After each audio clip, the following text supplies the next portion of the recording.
நல்லார் ஒருவர் உள்ளே அவர் பொருட்டு எல்லோருக்கும் பெய்யும் மழைன்னு சொல்லுவாங்க. ஒருத்தர் இருந்தாலே மழை பெய்யும்னா ஒட்டுமொத்த மேடையும் நல்லவங்களா அமர்ந்திருக்காங்க. அப்படின்னா எவ்வளோ மழை பெய்யும்னு பார்த்துக்கோங்க. ராமநாதபுரத்தில் பெய்கிற மழை சென்னைக்கு நாளைக்கு வர வாய்ப்பு இருக்கு. ஏன் நல்லவன்னு சொல்றேன் அப்படின்னா, ஒவ்வொரு படைப்பாளிக்கும் ஒரு சமூக நோக்கம் இருக்கணும். சமூக நோக்கம் இல்லாதவர்கள் படைப்பாளியா இருக்க முடியாது. சமூகத்தில் நடக்கக்கூடிய அவலங்களை ஏதோ ஒரு வடிவத்தில் அதே மக்களுக்கு கடத்தணும். அப்படி கடத்தக்கூடியவர் தான் தயாரிப்பாளர் இருக்கக்கூடிய மரியாதைக்குரிய அண்ணன் சுரேஷ் காமாட்சி அவர்கள்.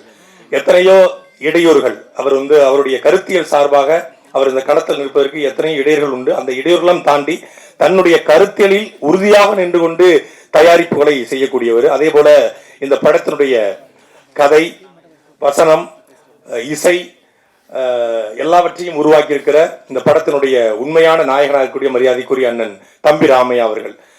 மனசுல இருந்து பாராட்டுதுன்னு சொல்லுவாங்க. சில பேர் உள்ளுக்குள்ள ஒன்று வச்சுக்கிட்டு வெளியே நீங்களாம் நல்லா வர்றேன் தம்பி, நல்லா வர்றலா வந்துரு விட்டுருவானா அப்படிங்கிற மாதிரி பேசுவாங்க.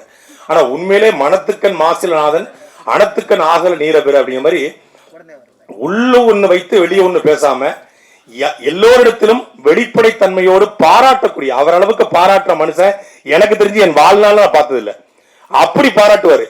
உண்மையிலே அவரு நமக்குள்ள இப்படி திறமை இருக்கா அப்படிங்கிறத அண்ணன் தம்பிராமையா அவர்கள் பாராட்டும் போதுதான் தெரிய வரும். அப்படி நல்ல ஆற்றல்களை எல்லாம் வெளிப்படுத்தணும், நல்ல ஆற்றல்களை பயன்படுத்தக்கூடியன்னு நினைக்கக்கூடிய ஒரு ஆகச்சிறந்த படைப்பாளி. அப்படிதான் நான் தொடர்ச்சியா வழக்கு போட்டு ஒவ்வொரு நீதிபதியும் எனக்கு ஜாமீன் கொடுக்காம உள்ளுக்கு போட்டாங்க. எத்தனை நீதிபதி உனக்கு ஜாமீன் கொடுக்காம இருந்திருப்பான், நீயே இந்த படத்துல நீதிபதியா நடிச்சு ஜாமீன் கொடுக்காத உள்ளுக்கு போடு அப்படின்னு சொல்லி எனக்கு நீதிபதி கதாபாத்திரம் கொடுத்தாரு. அது சொல்லிதான் கொடுத்தாரு. அதை கொடுப்பதற்கு அவர் மட்டும் காரணம் இல்ல, அவருடைய அன்பு மகன்.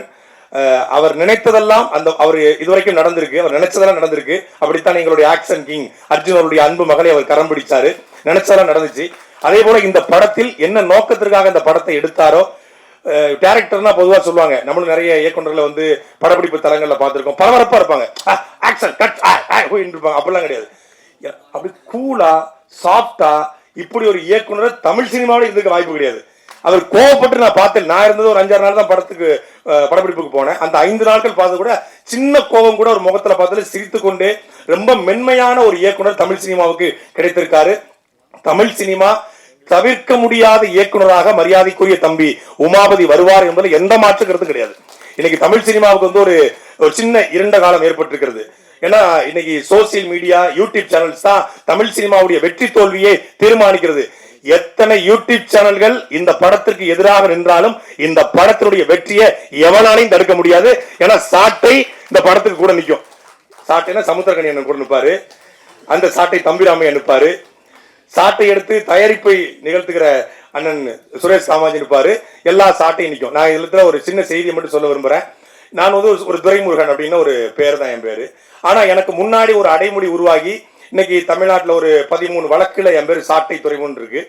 அதே போல யூடியூப் சேனல் தேர்னா சாட்டைன்னு ஒரு 2000 வீடியோ வருது.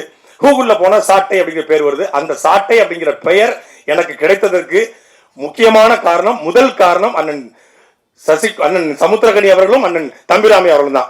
இந்த 2 பேருடைய இன்ஸ்பிரேஷன்ல நடித்து வந்த அந்த சாட்டைங்கிற படத்தை பார்த்த பிறகு தான் என் யூடியூப் சேனலுக்கு சாட்டைங்கிற பேரே வச்சேன். இப்போ சாட்டைங்க போட்டு அவங்க படம் வராது, என் படம் தான் வரும். நான் ஓவர்டேக் பண்ணி போயிட்டேன். அப்போ அப்படி நிறைய ஒரு தொடர்பு உண்டு. அதே போல அண்ணன் சமுத்திரகனி அவர்களும் மனசுக்குள்ள வச்சுட்டு வெளியே பேசக்கூடிய நபர் கிடையாது. ரொம்ப வெளிப்படைத்தன்மையோடு இருக்கக்கூடிய நபர்கள். அப்படியெல்லாம் இப்படிப்பட்ட கலைஞர்கள், படைப்பாளிகள் தமிழ் சினிமாவுக்கும் தமிழ் சமூகத்துக்கும் கிடைப்பது அரிது. அப்படிப்பட்டவர்களும் ஒன்று கூடி தயாரித்திருக்கிற ஒரு படம். இந்த படத்துல 2 பாட்டு பார்த்தோம். ஒன்று நம்மளுடைய உடலை நடுங்க வைத்தது, இன்னொன்று உள்ளத்தை நடுங்க வைத்தது. 2 பாட்டுமே. அதே போல இந்த படமும் உடலையும் உள்ளத்தையும் நடுங்க வைக்கும். தமிழ் சமூகத்துல இந்த படம் சின்ன அதிர்வுகளை நிச்சயம் ஏற்படுத்தும். இந்த படத்துல எனக்கு வாய்ப்பு வழங்கிய மரியாதைக்குரிய அண்ணன் தம்பிராமை அவர்களுக்கும் அவருடைய அன்பு மகன் உமாபதி அவர்களுக்கும் தயாரிப்பாளர் சுரேஷ் காமாட்சி அவர்களுக்கும் என்னுடைய நன்றியும், இந்த படம் வெற்றி பெற என்னுடைய வாழ்த்துக்களும்.